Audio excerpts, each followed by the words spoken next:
வணக்கம். இந்த பதிவில் தனுசு ராசி நண்பர்களுக்கு வாரம் ராசி பலன்.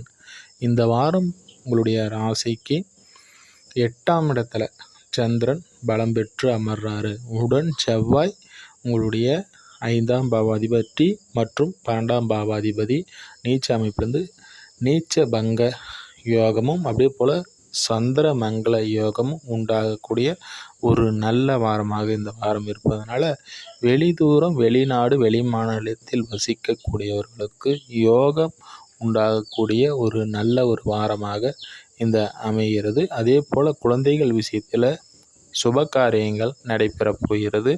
பூர்வீகம் சம்பந்தப்பட்ட விஷயங்களில் இருந்து வந்த வழக்குகள் சொத்து ரீதியாக உங்களுக்கு சாதகமான ஒரு அமைப்பு உண்டாகக்கூடிய ஒரு அமைப்பு. 4ஆம் இடத்தில் பரிவர்த்தனை மூலயமாக 6 குடையவர் இங்கே பரிவர்த்தனை மூலமாக சுக்கிரன் குரு பரிவர்த்தனை அமைப்பில் இருக்கிறதுனாலையும் அதே போல் உங்களுடைய ராசிக்கு குரு உங்களுடைய தனஸ்தானத்தை பார்வை செய்கிறதுனாலையும் வேலை அமைப்புகள் அதே போல் உங்களுடைய உடல் ரீதியில் தன அமைப்பு இது எல்லாமே சிறப்பாக இருக்கக்கூடிய ஒரு நல்ல வாரமாக இந்த வாரம் அமைகிறது. அதே போல் சூரியன் நீச்ச அமைப்பு பெற்று உங்களுடைய பாக்கியாதிபதி நீச்ச அமைப்பு பெற்று அமைய பெற்று இருந்தாலும் மன அழுத்தங்கள் அதிகமாக இருந்தாலும் தெய்வம் இருக்கா இல்லையா அப்படின்ட்டு சில நேரங்களில் ஒரு சந்தேகம் இருந்தாலும் கூட இப்போது பல சோதனைகளை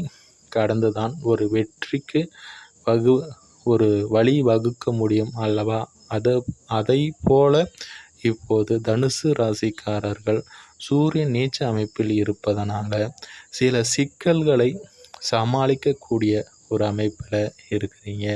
தந்தை வழி மூலயமாகவும் பூர்வீகம் சொத்து சம்பந்தப்பட்ட விஷயங்களிலும் தேவையில்லாத ஒரு அலைச்சல் மன சிக்கல்களில் இருப்பவர்களுக்கு இப்போது இந்த வாரம் ஒரு சுமையை இறக்கி வைத்த ஒரு மன நிறைவு கிடைக்கக்கூடிய ஒரு வாரமாகவும் உங்களுடைய சொத்து சம்பந்தப்பட்ட விஷயங்களில் நல்ல ஒரு முன்னேற்றமும் அதே போல் சொத்து ரீதியாக வில்லங்கத்தில் இருப்பவர்கள் அந்த சொத்தை விற்க முடியல என்று கவலைப்பட்டவர்கள் அதற்கு ஒரு தீர்வு கிடைக்கக்கூடிய ஒரு நல்ல வாரமாக இந்த வாரம் அமைகிறதுங்க. அடுத்ததாக உங்களுடைய ராசிக்கு அதிபதியான குரு 7ஆம் இடத்தில் அமர்ந்து உங்களுடைய ராசியை பார்க்க போவது என்பது சிறப்பான ஒரு அமைப்பு அடுத்த வாரத்தில் நடக்க போகுதுங்க.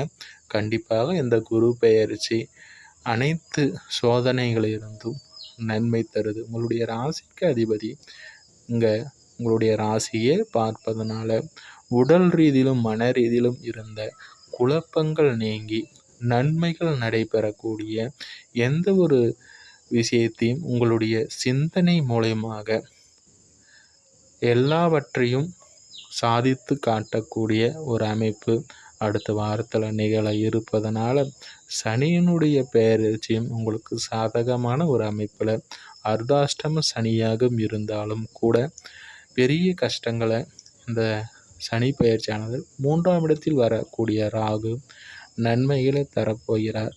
அதே போல் பாக்கியஸ்தானத்தில் கேது அமர்ந்தாலும் கூட பெரிய ஒரு கஷ்டம் இருக்காது நண்பர்களே.